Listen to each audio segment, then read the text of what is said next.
All right, I'd like to welcome everyone to the October 14th or 13th meeting in 2022 of the St. Louis Java Users Group.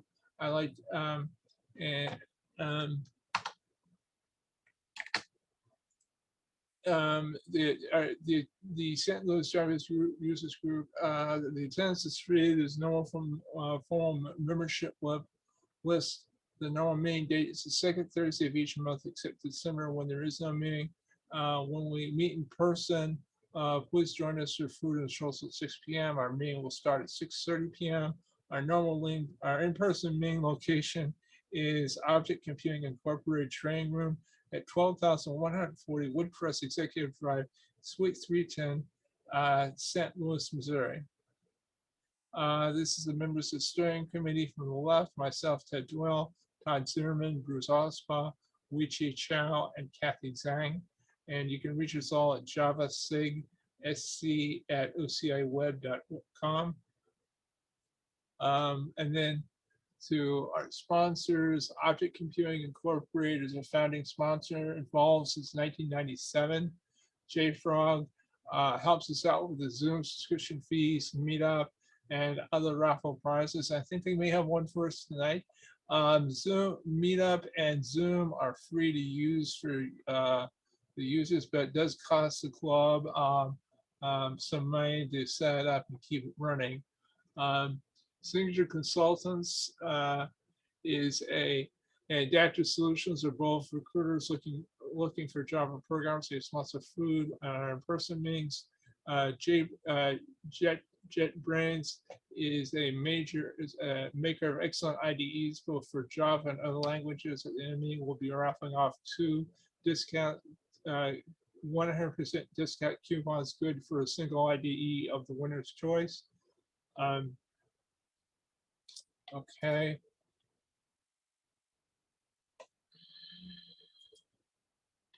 All right.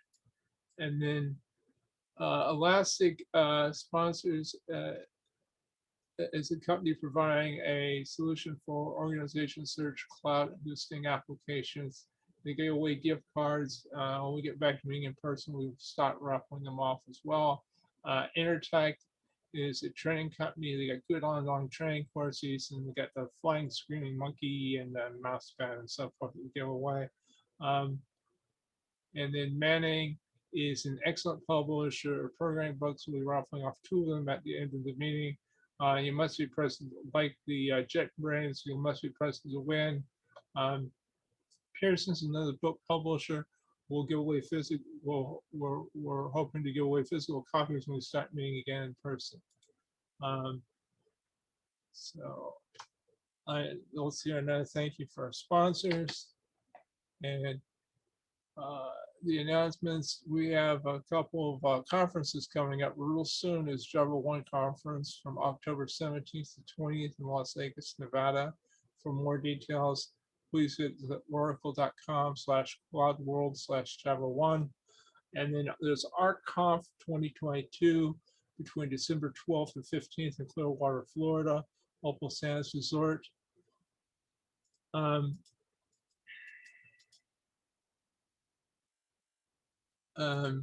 And you can go to artconf.com to register for that. If you use the JUG promo code, you can get a discount of $250, I believe. It's JUG 250 ARC.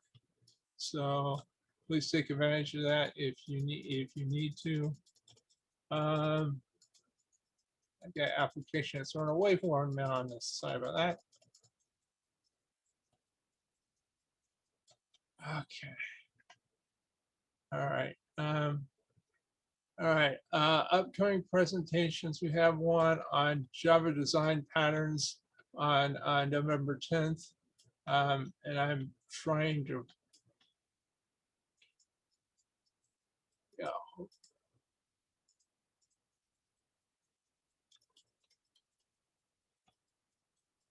And I can't see who the speaker is, but you can see it on your screen, hopefully. Let's see. And we have no meeting in December. Um, okay.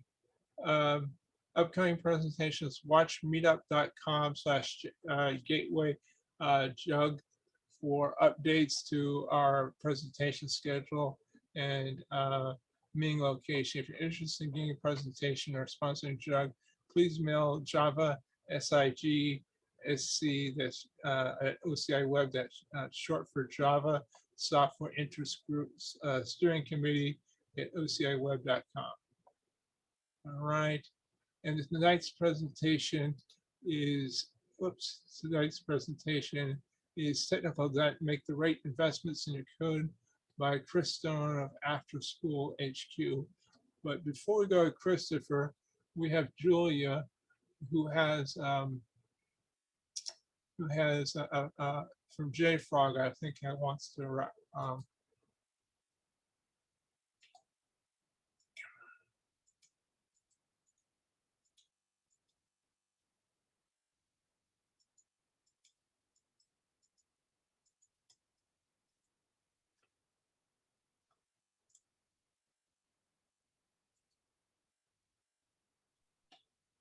Hi, everyone. Can you hear me? All right, awesome. Thank you. So happy to be here tonight. Thank you for the introduction, Ted. My name is Julie Battinelli, and I am from the Community Programs and Developer Relations team at JFrog. Okay. Yes, can you? All good? Okay. So I'm from the Community Programs and Developer Relations team at JFrog. And as Ted mentioned, JFrog is a proud sponsor of the St. Louis Jug, and we're so happy to be here tonight. For those of you that aren't familiar with JFrog, we are a DevOps software company, and many people in the Java community know us by our flagship product, Artifactory, which is the world's first universal binary repository. I know that we're all really excited to listen to Chris, so I just have one exciting announcement before we get started. As a core value of JFrog is community happiness, and I'm here to spread some of that community happiness tonight by offering a raffle just for attendees here. And JFrog is giving you a chance to enter and win an Apple HomePod Mini.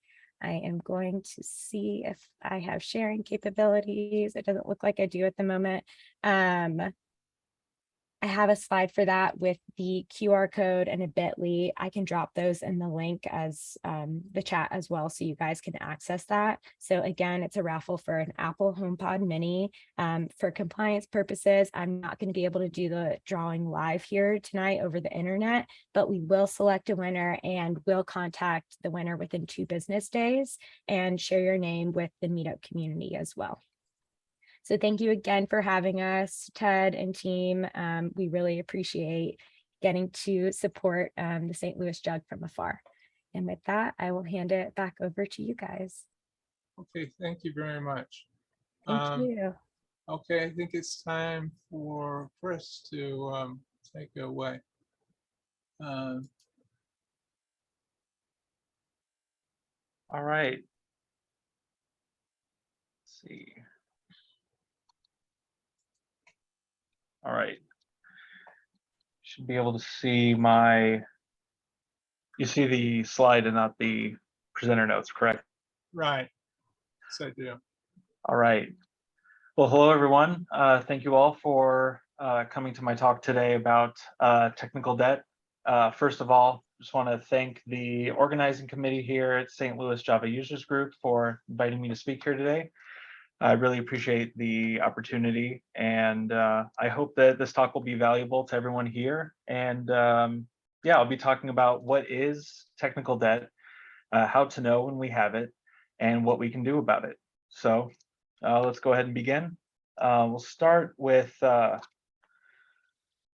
quick introduction. My name is Chris Stone. Pronouns are he, him, and I live in Atlanta, Georgia. I'm currently a senior software engineer at AfterSchool HQ. And I'm also one of the organizers of the Software Crafters Atlanta meetup. Our meetups are still virtual, and we welcome anyone who'd like to attend. So we meet on the first Thursday of every month virtually on Zoom at 6 p.m. Eastern time, 5 p.m. Central. We talk about principles such as refactoring. We read books and articles together and work on code katas and groups. We also have an event coming up on Friday, November 4th, the Software Crafters Unconference. It is a virtual open space event. So instead of having a list of speakers, we invite people to join us. Topics come up on the day, on the fly, and it is virtual this year. So everyone here is welcome to join us for that as well. My website, chrisstone.dev, will have the slides in the talk, and you can follow me on most social networks with the username chrisstonedev. So with that out of the way, let's go ahead and start talking about technical debt. So by the end of this presentation, I think what we will cover, and you'll either learn or have a deeper appreciation for, is what is technical debt, what forms of that debt exist, how can teams handle technical debt, how can teams stop it before it starts, and what effect does this have on teams? Before we begin, I want to be clear that this talk does not constitute financial advice. I'm not licensed to advise anyone on financial decisions. I have no interest in providing such advice. It's enough for me to consider my own situation and leave it at that. While we're at it, even the technical advice may not take to heart too much. I hope that I can inspire people with some interesting approaches that you may not have considered, but there's not one single development approach to fix everything. So no technical get-rich-quick schemes here. But I still feel qualified to give this talk. I do have experience on teams with technological issues that pile up over time, and have been a part of processes to help them. And I have experience with student loan debt, credit card debt, monthly payment plans. So across the full debt spectrum, I feel like I have an appreciation for what it's like.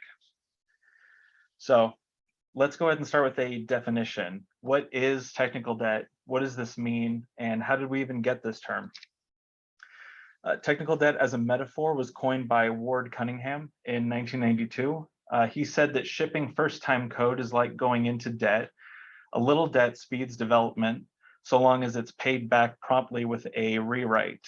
But every minute spent on not quite right code counts as interest on that debt.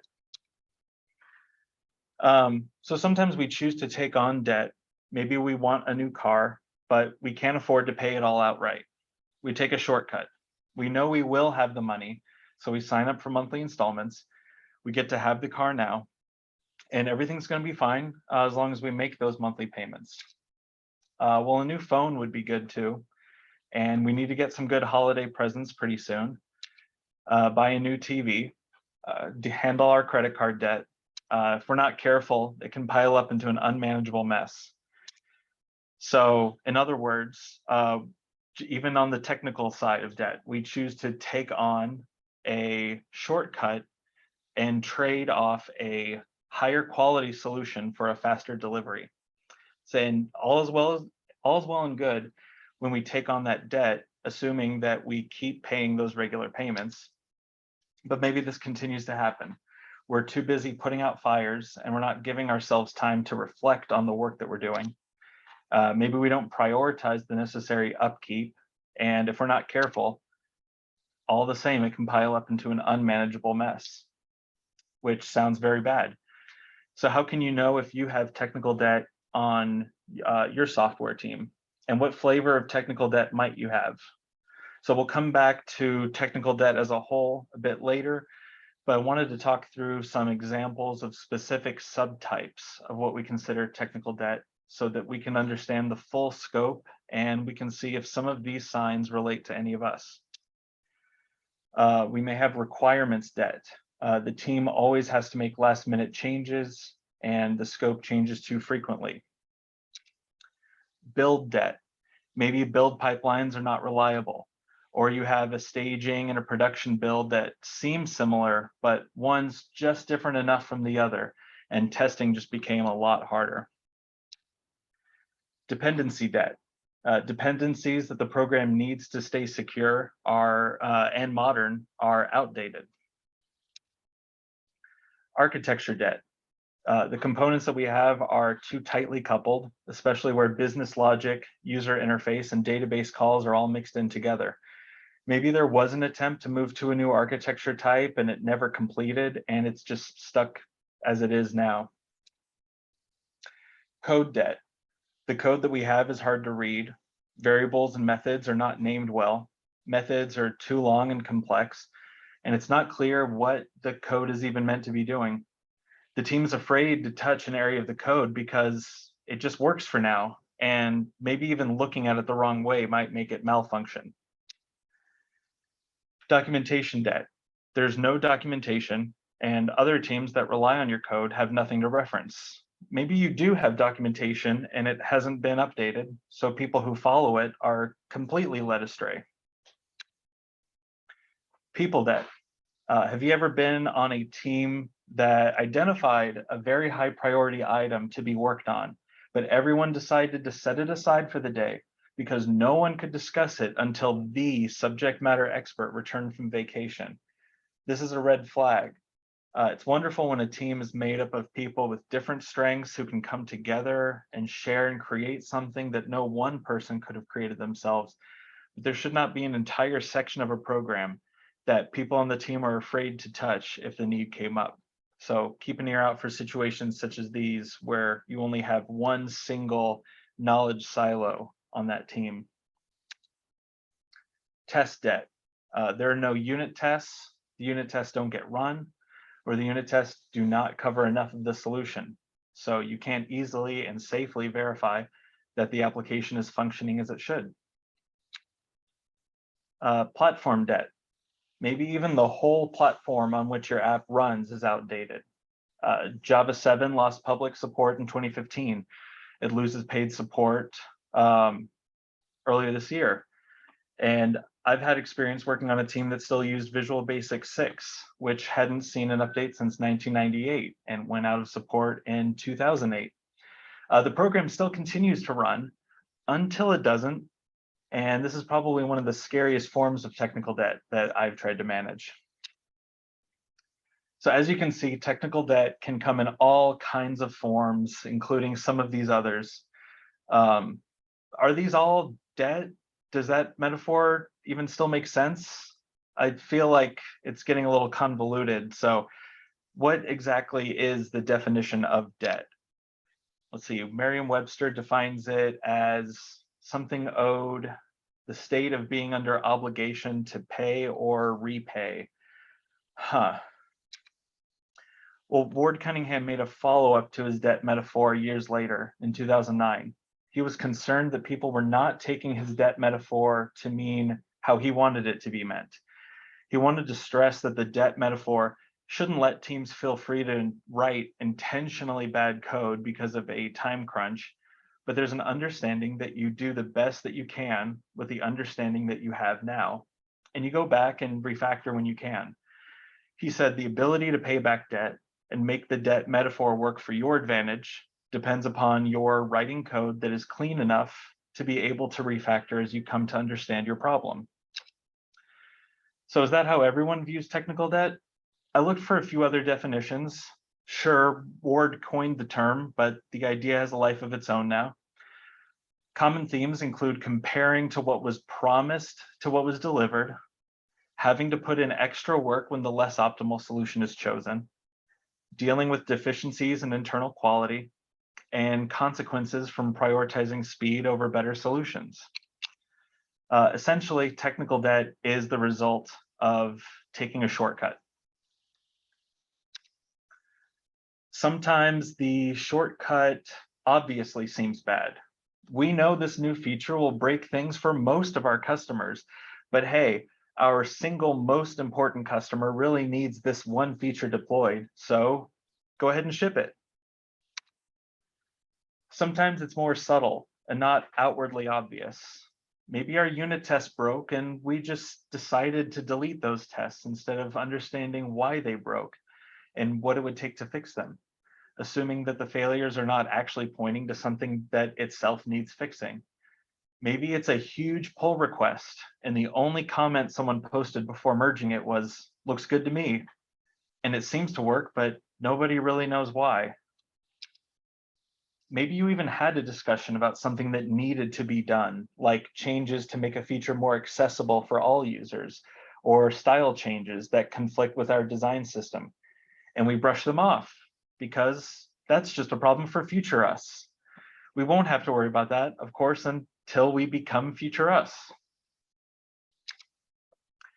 And one thing I wanted to point out is when I talk negatively about shortcuts, I do want to make sure I'm clear that I see a difference between delivering incomplete solutions with the hopes that we go back and do it the right way later, and breaking up large tasks and delivering in small batches continuously. This requires a lot of care that none of these small batches are incomplete or poorly designed, but just delivering minimal features that allow for additional feedback cycles. You can notice at the bottom that the build blocks are of different lengths. The one in the middle is shorter, the one towards the end is longer. Sometimes when we pick arbitrary deadlines for some of these batches, that can lead to rushing things out the door in order to make sure that we hit a certain iteration. And rushing usually points to a shortcut being made, which would point to technical debt growing in our app. So if technical debt is basically at its core just taking shortcuts, then maybe the debt metaphor gets overused by teams and companies, or maybe we haven't gone far enough, and maybe we can go even deeper tonight. So how else is software like debt? Well, as with most forms of debt, there can be good debt and bad debt. We have this concept when we talk about other debt. If we have to go into debt in order to cover an expense that we can't otherwise pay for, we might not have a choice. If it's avoidable, we may want to avoid it.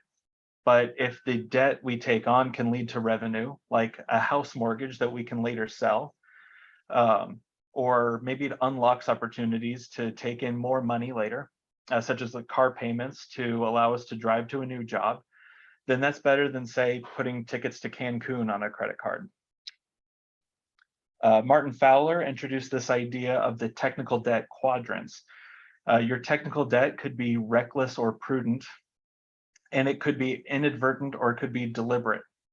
The reckless half would be bad technical debt. You face consequences for sloppy decision-making and rushed processes, but the prudent squares could be good technical debt. Maybe things weren't implemented as well as they could have been, but there are reasons for these things, and coming up with a plan to tackle it later can be helpful. So this concept goes back to what Ward was trying to correct. Taking on good technical debt can be helpful if done carefully and thoughtfully with a clear repayment plan. Meanwhile, there are those who argue that bad or reckless technical debt shouldn't even really be considered technical debt. Maybe it's just bad software engineering. Debt incentives. There's always some incentive to entice you to take on more debt, get more miles, get more cash back, enter for a chance to win a brand new car, get a free t-shirt. Just please apply now. But I don't really need to be taking on debt. Nonsense, just open up an account. So how does that relate to technical debt? Well, we learned earlier about avoiding reckless technical debt, and I won't let that happen to me, right? Well, let's see. There's the concept of planning poker that some of us here on the call might be familiar with. It's not something all software companies do, but some teams use this as a tool to find a common understanding between engineering and product management groups. Product manager presents a task they would like to be completed, and all engineers have a hand of cards based on the Fibonacci sequence. All at once, they reveal the number of story points they believe the task should have and look for consensus on what number the team can agree.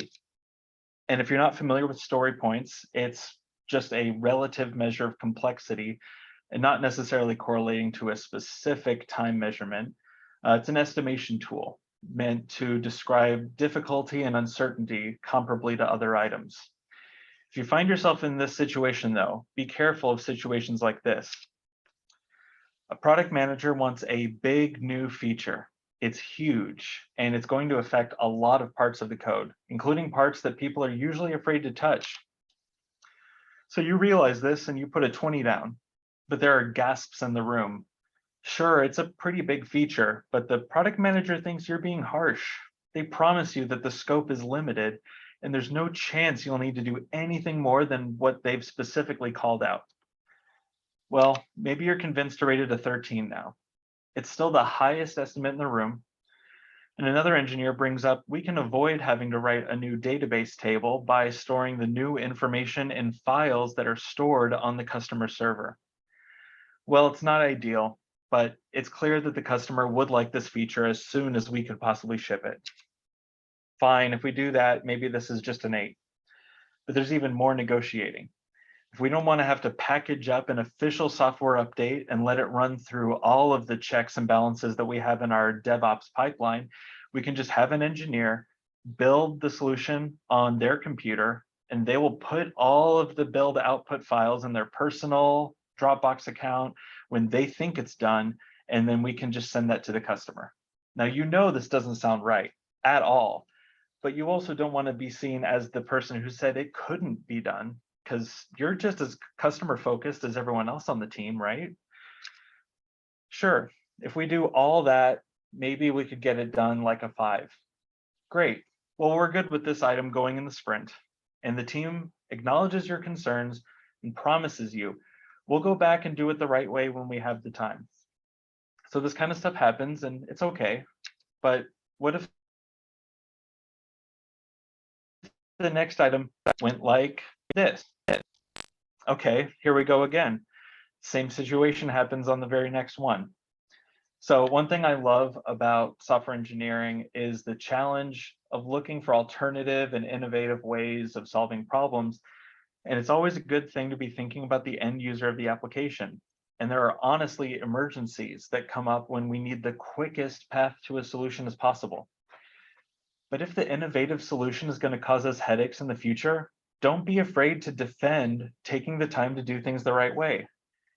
In fact, if the area we need to improve has some technical debt, this is a good reason to spend not less, but additional time, so we can bundle some technical debt payments in the related areas and leave the code in a better state than it was in before. Bundling technical debt mitigation as features and fixes are requested in their areas is key. And maybe it takes more time than the product manager was hoping, but it could help us go faster in the future. Beware of too many last-minute changes, though, also known as scope creep, because the scope of the item keeps increasing beyond the original state. Remember that item in planning poker where in planning we convinced the team to spend the time necessary to do certain things? We talked through it as early as possible, but maybe it got someone in the company thinking about other little improvements. Well, little improvement after little improvement, and this is way too big of an item. With deadlines, we might even feel pressure to take some things out. And which ones seem like the first to go? That's right. Again, if we go back and do this later, that could be fine. It can even be healthy to do things the right way the first time and worry about refactoring later. Otherwise, you might end up with architecture that's way more than what you actually needed for the solution. But just make sure that refactoring does happen regularly, because too many last-minute changes can throw things off for teams. So it makes sense that the business wants big priorities completed as soon as possible. That's normal. But as engineers, we must use our voice to speak up on behalf of the product. If someone asks you to do something that will hurt the program or the team down the line, speak up and help come up with an approach that's not quite so dangerous. But this doesn't mean to be argumentative. Be pragmatic. Sometimes you take a shortcut, but take shortcuts for wise reasons. The best way to convince the business to spend time on minor pieces of technical debt is to associate them with backlog items, but make sure that the association is very clear. So the problem with taking on debt is when you tell yourself you'll pay it off over time, but then it becomes invisible. We may check our checking account and see that as the money that we have available to us without accounting for the credit card balances and all of the other balances. So we just take on more debt. And the same thing happens with technical debt. It's very easy to have it pile up and forget about it. So it piles up and compounds without us realizing how it snowballs. When you have a lot of debt that you need to take care of, you have multiple strategies. Maybe you pay down the highest interest rate accounts and get them to zero, so you can reduce your monthly interest charges. Maybe you have a lot of debt accounts and you realize you just need some wins to celebrate to motivate you to continue. So similar conversations happen in technical debt. Maybe you tackle the risky items that will help the project the most. This could especially be the case if you have an issue so severe that it's causing friction with customers or represents a security vulnerability. Otherwise, maybe nothing's too severe, but you have a ton of items. And rather than worrying about the fine tuning of estimating risk, you prioritize clearing out the backlog to get some quick wins. So it's important to make sure that technical debt is visible and trackable. Take stock of what needs to be changed and have some goals in place of how you'll handle this. Speaking of tracking and managing things, in my experience, one of the most important things to consider about technical debt is time management. Effective technical debt mitigation is essentially effective time management. With debt, some things you can do to start increasing your ability to handle it is find ways to increase repayment frequency and make payments more often, or increase repayment amount, pay a little bit extra in each payment. And the technical debt analogy would be take on maintenance tasks more often, or maybe allocate more time to these tasks, or maybe both. So to discuss the importance of time management, let's actually take a look at another analogy for a bit. This is a kind of a common analogy when thinking about technical debt. So let's just drop debt and financials for a bit and let's talk about food. Let's consider a kitchen. Everything is in its place and I come in because I'm hungry. That's my primary motive for being in this room. It's breakfast time. I pull out a pan and start frying up some hash browns. I put it on a plate and then place the plate in the sink.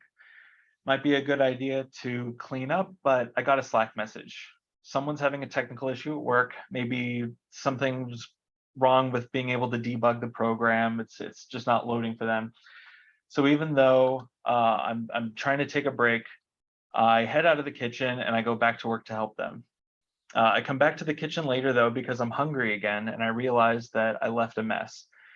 I took a shortcut and I took the quickest path through the kitchen. And I could spend some time cleaning up now, but my primary motive for being in here is I need to eat. To get the most out of my time, I need to eat. So I pull out a new pan, and this time I fry up some tofu that happens to look just like my hash browns. And I chop up some cilantro and some onion.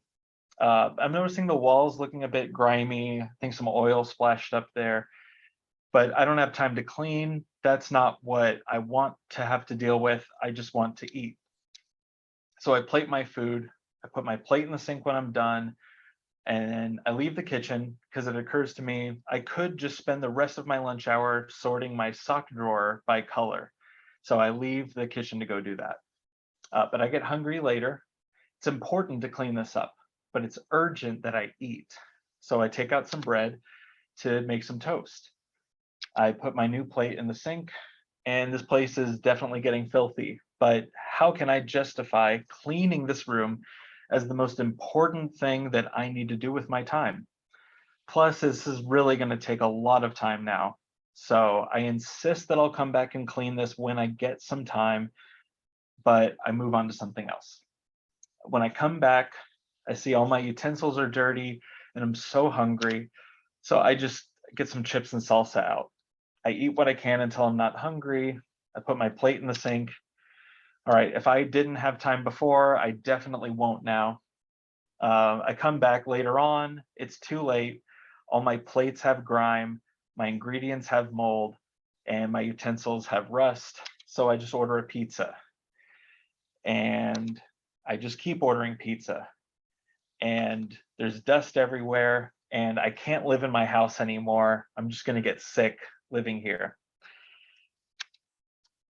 Now, if I could go back in time and try to clean things as I went, and maybe that just means clean the walls every few days, sweep the floor every week. It sounds manageable.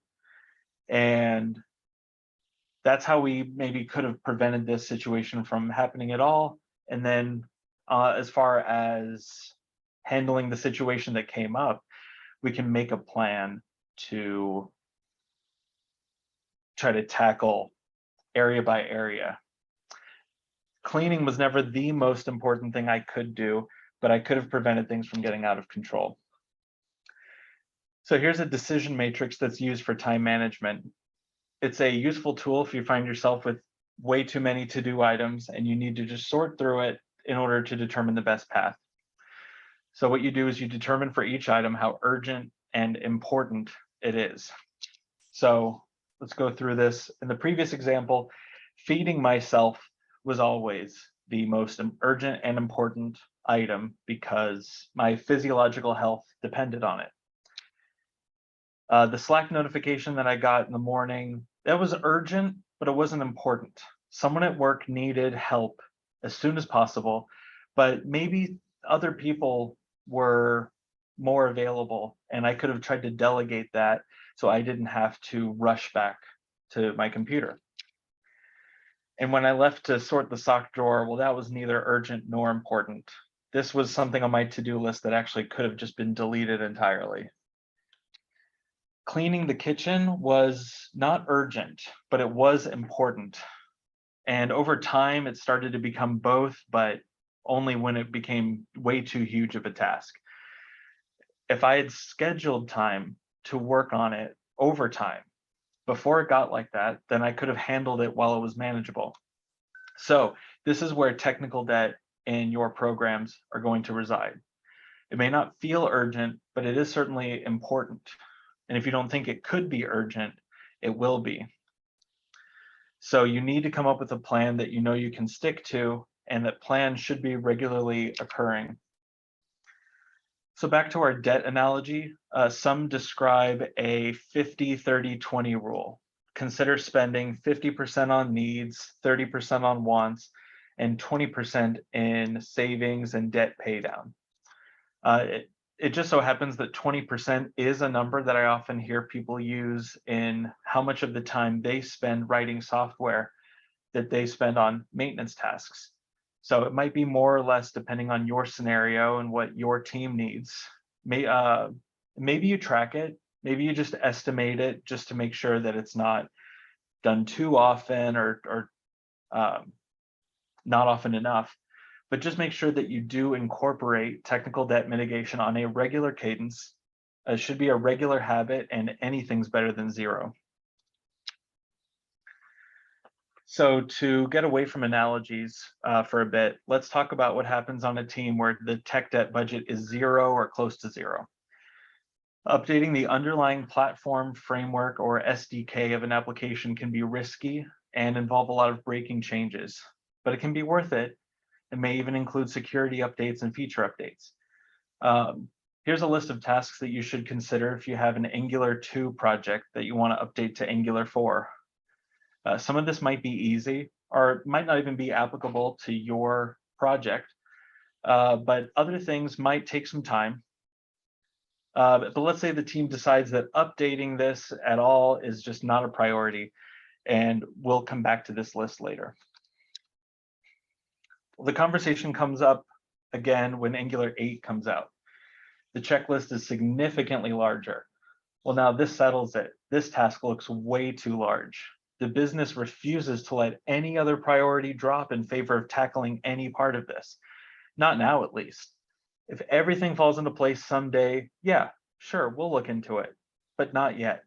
Well, version 12 of Angular comes out eventually, and this is your checklist now. So we didn't make the monthly minimum payments on our technical debt, and it's just too large now. This might be a project that without significant willpower from stakeholders does not get done. Maybe a new version comes with features that we really could use to complete a feature request, but the preparation to do this update is gargantuan now. And that was true when I first wrote this slide, but when I gave this talk at DevNexus this year, Angular 13 was released, and this was the checklist at the time. And then since that talk, Angular 14's come out, and that's the list now. So you accept the fate that your app is just stuck where it is now, just from not updating the project and working on some simple tasks over time. We incurred technical debt, and we didn't make the minimum payments.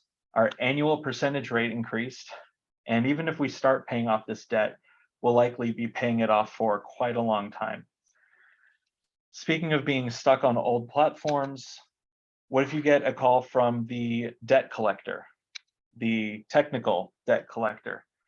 You may be familiar with the concept of a debt collector. Maybe the debt was allowed for a period of time, but the person who owns the debt now won't take no for an answer, and it's time to pay up right now. If you do not heed them and their calls to take immediate action, you could be facing serious consequences. But okay, what does that mean for a software project? Oh, yeah. In extreme examples, I hope I'm not opening any wounds that anyone here has experienced, but the app that you've spent so much time developing might be so tightly integrated on a platform that is blocked and just will not run on any browser on any device. Flash, Silverlight, Java applets, Windows Phone, you probably weren't given much of a warning. And if you didn't take swift action, your app is effectively dead. When it comes specifically to Java, there was a bit of a scare last year with log4j. Now I'm pleased to report that what I'm about to explain is outdated, and a fix did actually come out, but I want to take you back to the day, December 10th, 2021.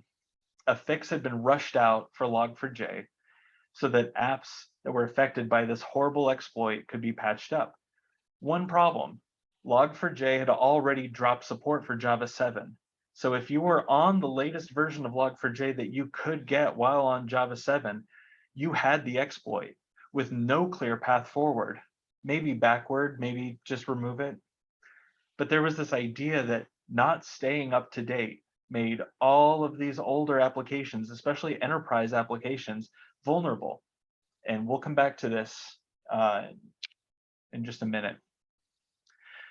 So we stated that hastily written code can be technical debt, but platform decisions that could render the app completely unusable is also technical debt. You don't want mobsters threatening your life because you took on too much gambling debt. But I'm not saying that people who have made business apps in Flash or Silverlight or Windows Mobile are careless.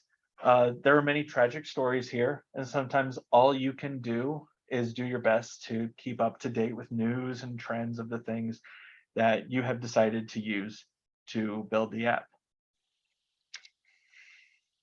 So debt relief or debt forgiveness is the idea that some of your debt can go away, that some of it can be canceled. So could we get that with technical debt? Okay, back to our log4j story. So someone did reply 6 days later that the last version that supported Java 7 did actually get patched too. So the alarm was not as bad. For about a week, people with Java 7 projects had good reason to panic, but a good chunk of the panic was cut. They still should update their platform, but log4j isn't this existential threat to their existence anymore. But this is the risk that you must understand that you're taking on when you don't keep up to date as best you can. In fact, just under this in the reply, we have another possible form of technical debt relief. Someone said, if your company still uses Java 7, the thing to update is your resume. Sure, the company still has the technical debt that they have to pay, but as Martin Fowler has said, you can change your organization or you can change your organization. And on a personal level, that would be a full technical debt jubilee. So we talked about debt collectors, but on the other side, there are debt advisors, people that you can trust to assist you. The best technical debt advisors you can have is the other members of your team. Encourage good practices. Work together in pair programming or mob programming where you possibly can. So this can also help with knowledge silo concerns, as cross-training is automatic and you don't have those long pull requests that just get the simple looks good to me. Technical debt advisors can also be outside companies. Do you have a program stuck in an old platform? You're not alone. Other teams have been there before. Learn from them and stand on the shoulders of giants. If we've got a lot of debt payments to make, we probably want to maintain a register to confirm that the payments that we think we're making are reflected exactly how we expect them to.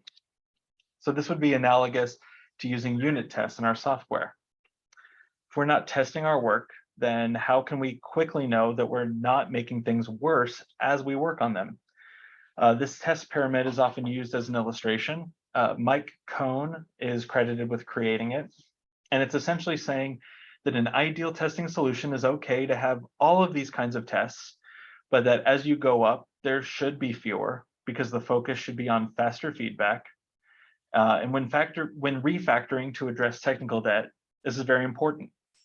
If you do not have any unit tests, it might be difficult if the platform that your code is on does not support unit tests, or if the code is doing too much at once and it's difficult to separate specific units of code. But where possible, see if it makes sense to write a unit test first for the existing functionality. Then you can feel free to refactor and clean that code up some more, because your unit test will fail until you get it right. Fight the temptation to change the unit test too much during this process. If you have a difficult test to pass again, it might be time to rewind and try a different strategy. So this is how test-driven development works and can help you with large code changes. So if you have a large number of outstanding debt from various sources, debt consolidation might be worth considering. Roll up various debts into one account in a process so complicated that I must please insist again, I cannot actually really give any advice on this. But I will say that this exists in the land of software too. This would be like a software rewrite. And I can give advice on this, and it would be, you almost definitely want to stay away from this if you can help it. It's a scary area, not a problem that you want to find yourself in. Many full-on software rewrites fail. Trying to completely port an app from one platform to another might leave your team supporting both versions forever. The goal is to make the new version functionally equivalent to the old one, but there's always something weird about the new program that makes users hesitant to use them. But there is hope. It might be worth considering, again, partnering with a team who's used to these kinds of problems and can tell you the good and the bad that they have seen. Listen to them and take what they have to say seriously. Rewrites are very risky and can give you even more problems than you had before. But if your team insists that they'll work on their own rewrite, there is a strategy you can use. Rewrite a program slowly and incrementally over time in place within the existing application. Martin Fowler calls this the strangler fig pattern, named for this plant species here. So what is a strangler fig and how can it possibly relate to software? Let's see. The general idea is that we want to replace what used to exist, like a tree in the forest, with a new modern structure that takes its form like the fig that grows. Let's take a look in detail to see how that's true for our fig as well as for our software. We start with a tree or our legacy application, the default state in our beginning. This is an example of a VB6 application that I would have worked through on that previous team I'd mentioned. The seeds of the strangler fig germinate atop other trees and grow their roots downward as well as upward. They slowly start covering this tree. So in our software analogy, these roots would be referred to as our strangler facade or wrapper. This facade will intercept requests for our legacy application, but to start out, it's basically just going to pass the commands right on through. So in our VB6 example, we created a class library in .NET that can be registered for common interop and imported as a reference in our VB6 project. This is actually more of an example in the reverse direction, but where the outer facade is still VB6 for now, but this still might have merit as we start out as a proof of concept, and that we would eventually create that facade in .NET or whatever platform that we decided to choose instead, as we'll see later. So back to our fig, as these roots grow down, they absorb the sunlight and moisture that they can find. So this is even true for the sap within the host tree itself. This allows the roots to grow larger, which weakens the tree. And back to our software analogy, this refers to the notion that now that we have a facade that's wrapping the request to our legacy application, we may decide to take one request, bring it into a modern context, and then do that while keeping the other legacy functions intact. So we're slowly moving the capabilities of this app into our new environment and shrinking the footprint of our legacy application. Even better yet, in VB6, we didn't have the ability to do test-driven development, but we have picked a platform that lets us use test-driven development, and we can actually confirm the behavior that we want going forward. And then when that's done, I can call my new .NET method from the VB6 method. So back to the fig, this process continues. Our fig has now completely cut off the host tree from all sources of sunlight and moisture.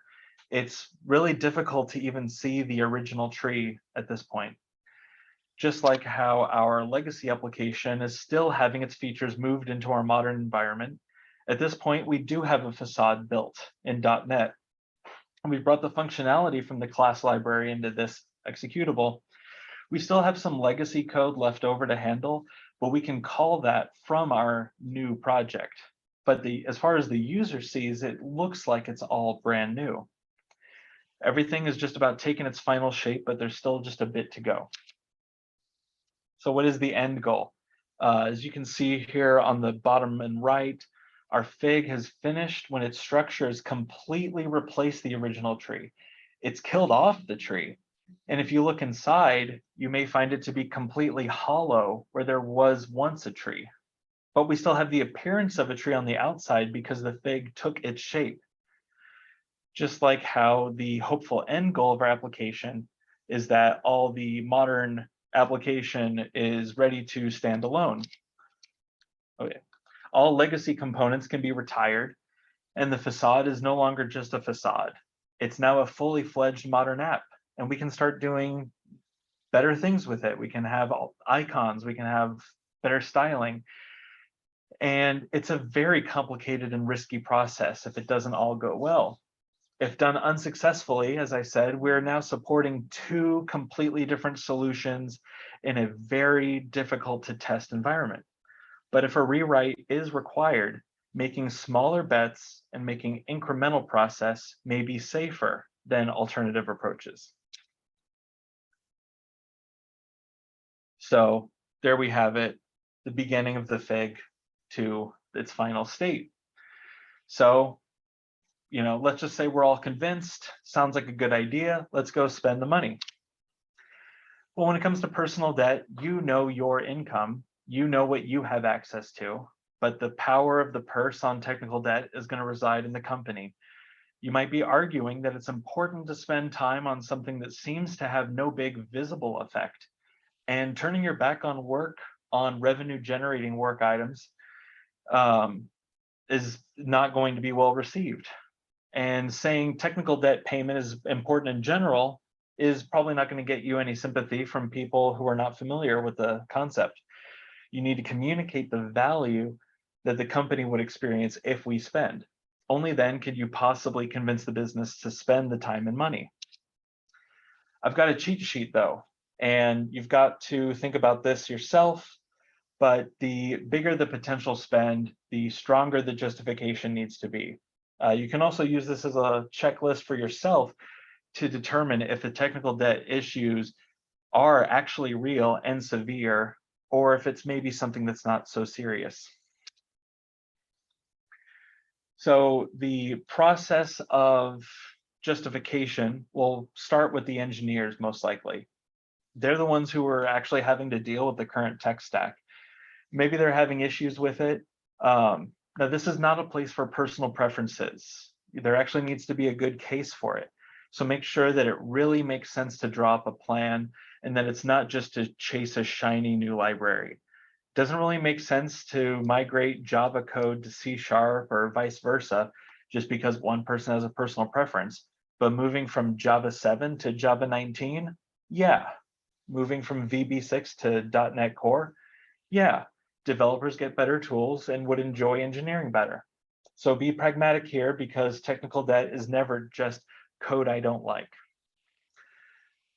Maybe the developers who are writing tests or the dedicated QA team wants to write tests in ways that the current project just can't support, which means addressing technical debt will help us verify quality better. Maybe the company is having a hard time hiring new engineers that are super experts in a very niche field, and keeping the program modern will help attract more people to work for the team. Maybe a customer needs a feature that we can only help deliver with significant rework or being on a better platform. And this is coming to us through implementers who feel like they understand what's possible, what's in the realm of possibility. And we can tell them, well, there are things that we can do. We could even get customers to pay and foot the bill for some of this, for this custom project, and any kind of spending concerns can go through there. The sales team may want to let you know that a certain customer, especially an enterprise customer, needs better security. The program might be using an open protocol, and certain customers might have specific network security requirements. And until these are fixed, this could be a barrier to selling to new customers. Maybe the support team is letting you know that the current state is just giving customers a lot of headaches. It's giving them headaches, and addressing that debt, maybe it could improve the relationship that the customers and a customer service team have with the product. Maybe the CTO at the company may not believe that this project's important enough and everything's fine as it is. Well, if it's true, they may need to be reminded of some possible existential threats to the program if no action is taken, such as, let's say we believe that we have the next Silverlight or Flash problem on our hands. The CFO might be willing to spend what you've quoted, but they can't believe that this is actually all you need. And they're convinced that if we start this project, it's going to balloon up into something even bigger than what you've said. So show your work and the estimates. If you're working with outside companies, get guarantees.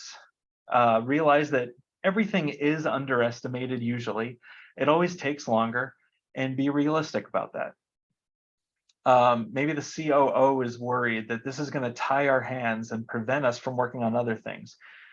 Well, be clear about timelines. And maybe that is true for some time. Maybe one team can focus on the platform while another team works on necessary fixes. But yes, plan on significant replatforming that is going to eat up your schedule for a while.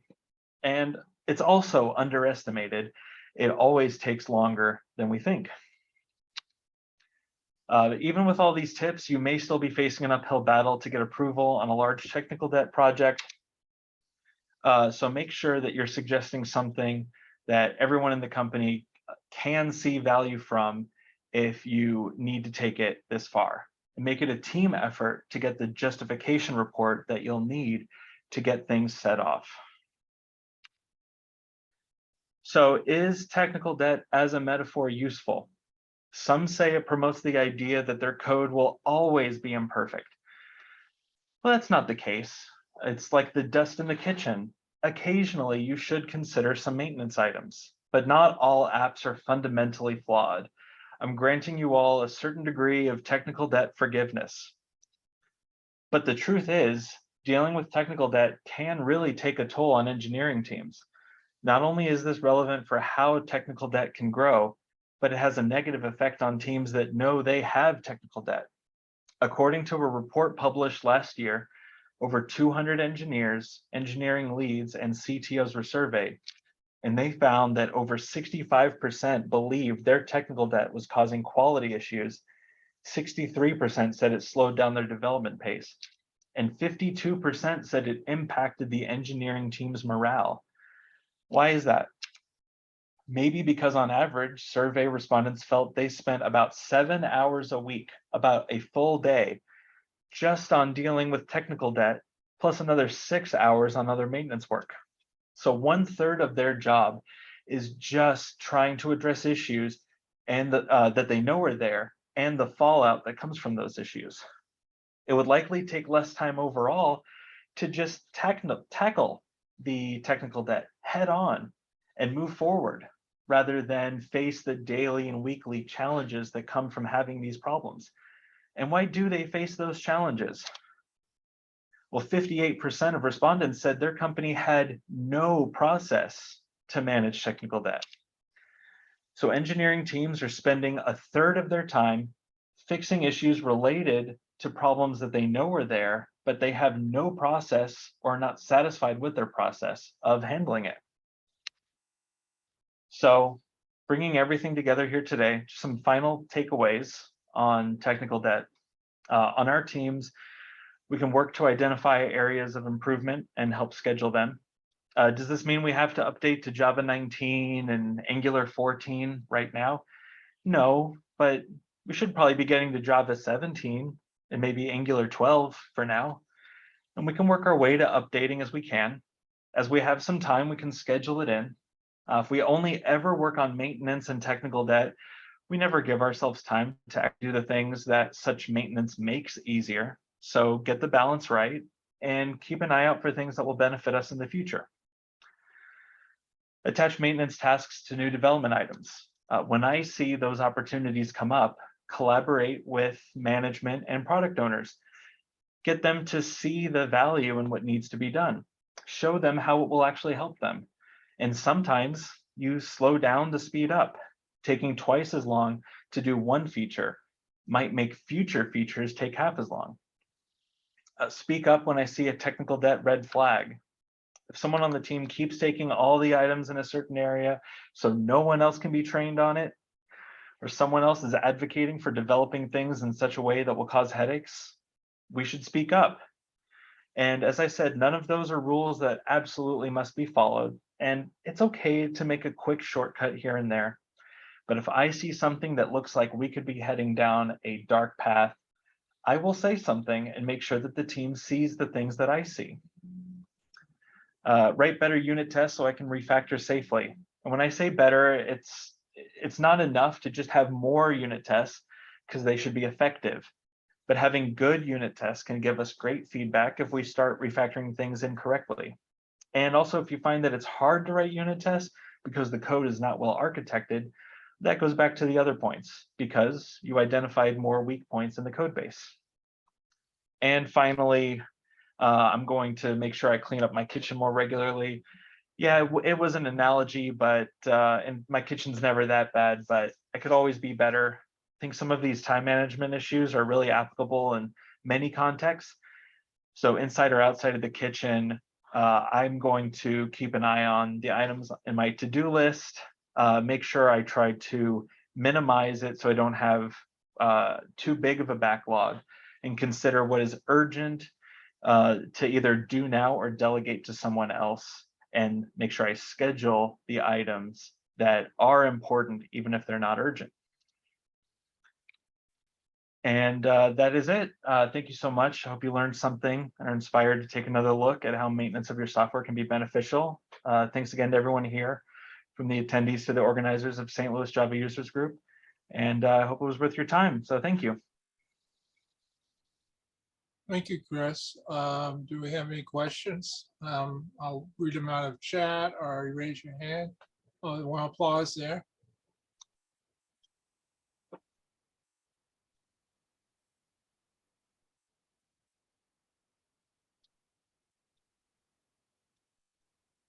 Well, I think it's an excellent, excellent talk. I thank you very much for giving it, so for coming. So I'm gonna end the meeting here All right. and thank you. Thank you all for coming. All right.